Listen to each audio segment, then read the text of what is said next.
Chartism was the first ever working class movement.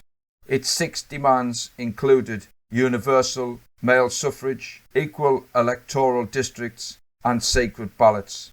With just 8% of adult males possessing the vote, these were radical demands. To help obtain these demands, the People's Charter petition was signed by over 1.3 million, including 13,000 from Halifax. On June 14, 1839, it was rejected in Parliament by 235 votes to 46. Meanwhile, whilst industrial workers, including many children, continued to be killed in factories, mills and mines, Parliament also remained indifferent to their fate. In May 1842, a 3 million strong petition was handed into Parliament and again swiftly rejected. In early August 1842, miners struggling from low pay walked out in the Black Country, which led to layoffs in the neighbouring potteries. Within days, workers in Lancashire were being laid off. Spotting an opportunity to direct the situation, the Chartist leaders incited more walkouts. There were fatal consequences when workers and the military clashed at a number of places, including Preston, Burslem and Blackburn.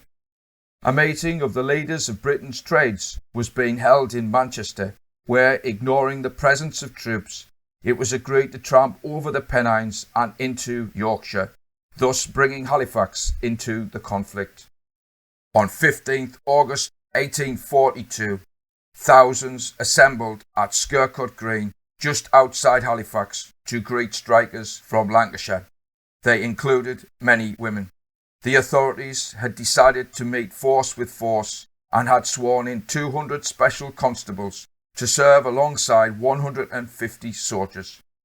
Yet with thousands also arriving from Bradford to support the strikers, then this force was insufficient to prevent the cotton, wool and carpet mills from being stopped by protesters, who entered and removed a few bolts or plugs in the boilers so as to prevent steam from being raised.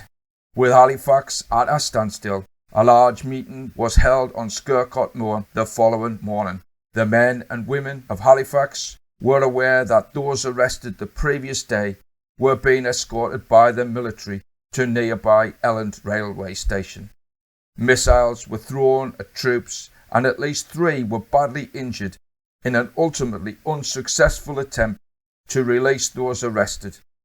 Troops that were captured by the crowd itself were, though, all released safely.